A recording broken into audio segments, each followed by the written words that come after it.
আসসালামু আলাইকুম everyone, welcome to আভাস লাইফস্টাইল ব্লগ। কেমন আছেন সবাই? আশা করি সবাই ভালো আছেন।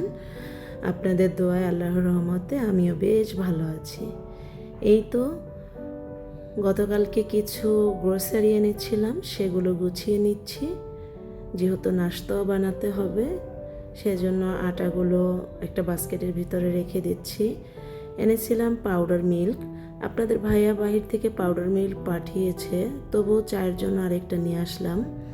মনে হলো যে রমজানের এই কদিনের জন্য, কারণ আরও 10-12 দিনের মতো আছে, এজন্য এই পাউডার মিল্কটা আনলাম। এটা দিয়ে চা খেতে বেশ মজার হয়।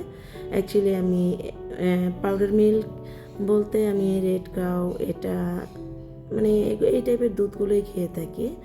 আর টিস্যু, ম্যাজিক মশলা এগুলো এনেছিলাম, একটা হালিম মিক্স এনেছি।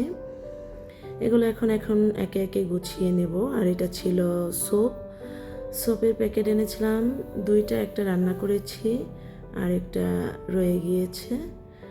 গতকালকে এনেছিলাম, সেগুলো এখন গুছিয়ে রাখছি, রাতে আর গোছানো হয়নি।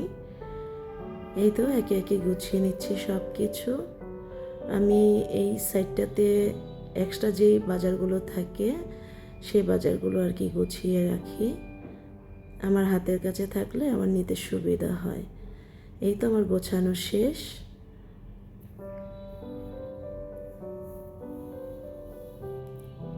একটা লাউ এনেছি, লাউটা বেশ কচি ছিল।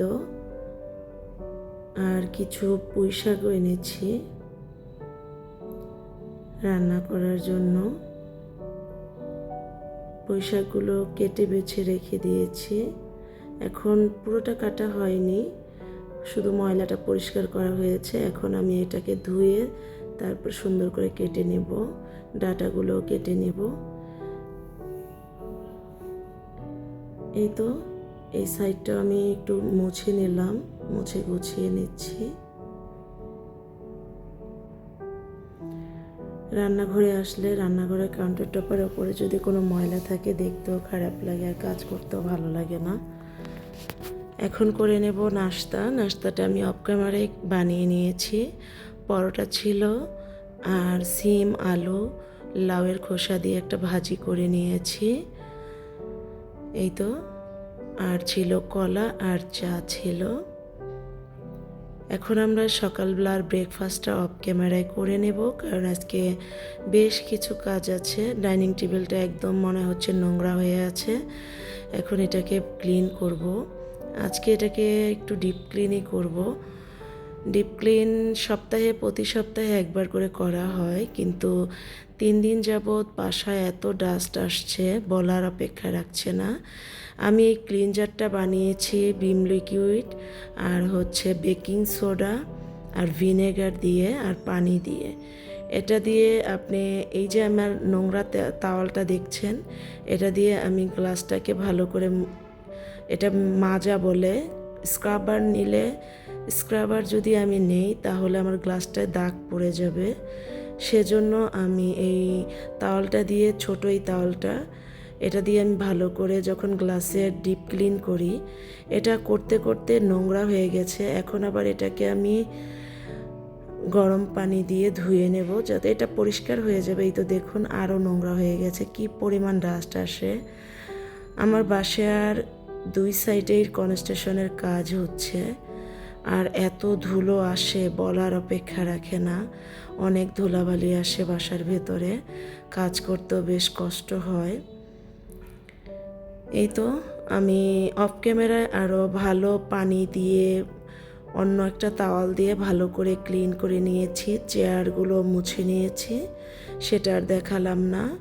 আর এখন রানারটা আমি পেরে দিলাম ডাইনিং টেবিলের ওপরে। এখন আমি একটা ট্রে দিয়ে দিলাম, যে আমার যেই জিনিসগুলো প্রতিদিন লাগে সেগুলো আমি এখন গুছিয়ে নেব। এখানে কিছু বাদাম রেখেছি, আর এই জারটার ভিতরে কাজু বাদাম রাখবো, এটা মুছে নিয়েছি ভালো করে। আর একটার ভিতরে সুগার রেখেছি, আর টুথপিক খাবারের পরে যাতে আমার মায়ের হাতের কাছে থাকে, আর ঘি। আর এটা লবণ। আর একটা ফ্লাওয়ার ভাস রেখে দিলাম ছোট। আর অ্যারোমা ক্যান্ডেল না রাখলে কি হয় বলেন তো।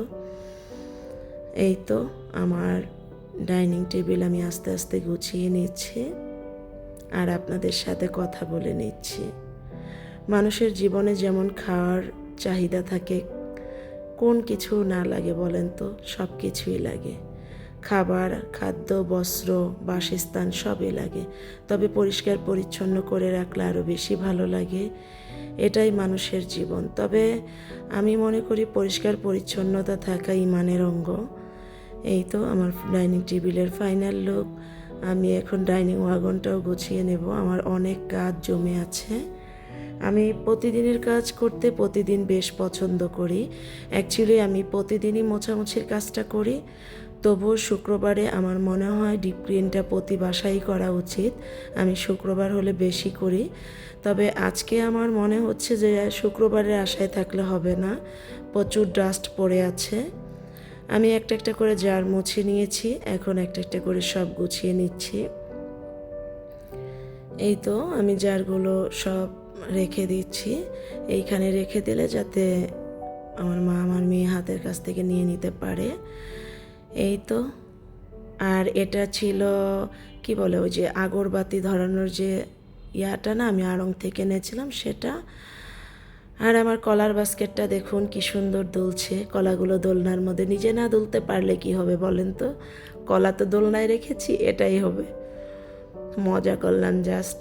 এই তো কলাগুলো রেখে দিলাম কলার বাস্কেটে। কিছু ফ্রুটস এনেছি, দেখলাম ফ্রিজে রাখলে আমার ঘরে ফল তেমন একটা খাওয়া হচ্ছে না, সামনে রাখতে হবে যাতে ফলগুলো বেশি খাওয়া হয়। আমি গরমের দিনে ফ্রুটস যখন নিয়ে আসি তখন আমি ফ্রিজে রাখি, কারণ গরমের দিনে আমার যেন ফ্রুটস ঠান্ডাটাই ভালো লাগে। ইভেন শীতের দিনে যখন আসে, শীতের সিজনে আমি সব সময় বাইরে এইভাবে করে ফল গুছিয়ে রাখি। এক এক টাইমে এক এক ফলের বাস্কেটে ফল রাখি, আর গুছিয়ে রাখতে আমার বেশ ভালো লাগে। এই তো ফাইনাল লুক, গোছানো শেষ। আমার গোছানো একদম পরিপাটি করে এখন আমি রান্নাঘরেও চলে যাব। এর আগে আমি সব আরেকটু দেখিয়ে দিলাম। এখন আমি রান্না করব ছোট ইলিশ মাছ দিয়ে, যে লাউটা দেখালাম সে লাউ দিয়ে। আর পুঁই শাকটা আমি পাঙ্গাস মাছ দিয়ে রান্না করে রেখেছি। পাঙ্গাস মাছের মাথা দিয়ে পুঁই শাকটা রান্না করেছি, বেশ মজার হয় ওইটাও রান্না করলে।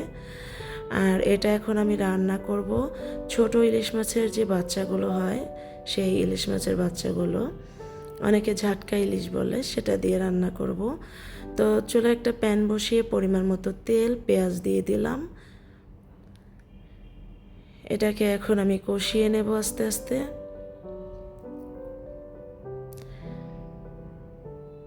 আপনি লাউ দিয়ে যেই খাবারটাই রান্না করে, লাউ দিয়ে মুরগির মাংস, লাউ দিয়ে ডাল দিয়ে, লাউ দিয়ে গরুর মাংস বললেন, লাউ আমার বেশ পছন্দের একটা সবজি। লাউ খেতে আমি বেশ লাইক করি। এখন দিয়ে দিলাম আদা রসুন পেস্ট, আর দিয়ে দিলাম হলুদ গুঁড়ো, দিয়ে দিলাম মরিচ গুঁড়ো আমার মনে হচ্ছে আর একটু লাগবে, এজন্য আর একটু দিয়ে দিলাম। এখন দিয়ে দিলাম স্বাদ মতো লবণ।